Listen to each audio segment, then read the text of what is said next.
Pressure cooker use ചെയ്യുമ്പം നമ്മളിപ്പോൾ 5 whistle 6 whistle എന്ന് പറയും. അപ്പം നമ്മൾ തിരക്കാണ്, ജോലിക്ക് പോകണം തിരക്കാണെങ്കിൽ നമ്മൾ ഫസ്റ്റ് ചെയ്യുക തീ കൂട്ടി വയ്ക്കുക എന്നുള്ളതാണ് ഓപ്ഷൻ. പ്രഷർ കുക്കർ എഫിഷ്യൻ്റ് ആവുന്നത് അതിൽ പ്രഷർ അവിടെ നിലനിൽക്കുമ്പോഴാണ്. വിസിലടിക്കുമ്പോൾ അതിൻ്റെ പ്രഷർ ഇല്ലാതാവുന്നുണ്ട്. നിങ്ങളെല്ലാവരും പ്രഷർ കുക്കർ ഉപയോഗിക്കുന്ന ആളുകളായിരിക്കും അല്ലേ?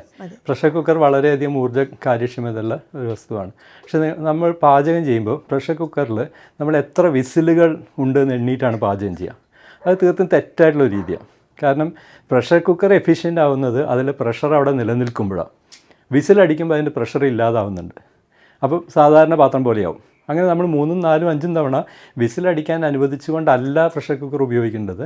പ്രഷർ കുക്കറിൽ ഉണ്ടായ പ്രഷർ അവിടെ തന്നെ നിലനിർത്തിക്കൊണ്ട് ആ ചൂട് കുറച്ച്, തീനാളം കുറച്ച് നമുക്ക് അത്രയും സമയം പാചകം ചെയ്യാൻ പറ്റിക്കഴിഞ്ഞാൽ നമുക്ക് പ്രഷർ കുക്കറിൻ്റെ ഏറ്റവും നല്ല രീതിയിൽ അതിനെ ഉപയോഗിക്കാൻ പറ്റും. 6 വിസിലിൻ്റെ സമയം ചെറിയ തീനാളത്തിൽ വിസിൽ അടിക്കാതെ പ്രഷർ കുക്കറിനെ ഉപയോഗിച്ചാൽ നിങ്ങൾക്ക് കുറച്ചും കൂടി കാര്യമായിട്ട് ഉപയോഗിക്കാം. അതിൻ്റെ ഒരു അടുത്ത പടിയായിട്ട് ഞാനിവിടെ ചെയ്യുന്ന എൻ്റെ ഒരു ചൂടാറാപ്പെട്ടി എന്ന് പറഞ്ഞാൽ പണ്ട് കാലത്ത് ഉള്ള ഒരു തെർമോകോൾ ബോക്സ് ഉണ്ട്. പ്രഷർ വരും എന്ന സമയമാകുമ്പോൾ ആ പ്രഷർ കുക്കറിനെ എടുത്ത് ചൂടാറാപ്പെട്ടിക്കകത്ത് അടച്ച് വെച്ച് കഴിഞ്ഞാൽ ആ പ്രഷർ പോവാതെ തന്നെ അത്രയും നേരം കൊണ്ട് തീയില്ലാതെ തന്നെ നമുക്ക് പാചകം ചെയ്യാൻ പറ്റും.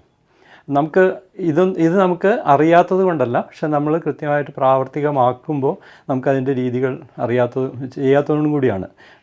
അതിന് നമുക്ക് എന്തിനാണ് നമ്മൾ ചെയ്യുന്നത്, എന്തുകൊണ്ടാണ് നമ്മൾ ചെയ്യുന്നത് എന്നുള്ളതിൻ്റെ ഒരു കൃത്യമായിട്ടുള്ള ധാരണയുണ്ടെങ്കിൽ, ഇന്നിപ്പോൾ മനുഷ്യൻ നേരിടുന്ന ഈ കാലാവസ്ഥ മാറ്റത്തിൻ്റെയൊക്കെ ഏറ്റവും പ്രധാനപ്പെട്ട കാരണം എന്ന് പറഞ്ഞാൽ മനുഷ്യൻ്റെ ഊർജ്ജ ഉപയോഗമാണ്.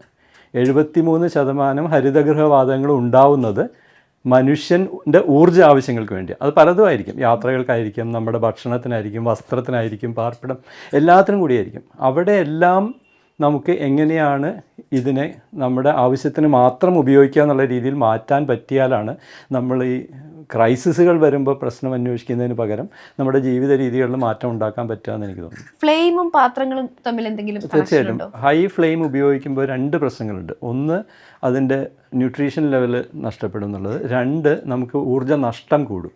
ഫ്ലെയിം വലുതാവും തോറും, പുറത്തേക്കുള്ള പ്രസരണം കൂടുന്തോറും ഫ്ലെയിം നഷ്ടം കൂടും. അതുകൊണ്ട് കഴിയുന്നതും പലപ്പോഴും സമയത്തിന് വേണ്ടിയിട്ടാണ് നമ്മൾ ഹൈ ഫ്ലെയിം അല്ലെങ്കിൽ വലിയ ഫ്ലെയിം ഉപയോഗിക്കുന്നത്. എല്ലാ അടുപ്പുകളിലും ചെറുതും വലുതുമായിട്ടുള്ള ബർണറുകൾ കാണും.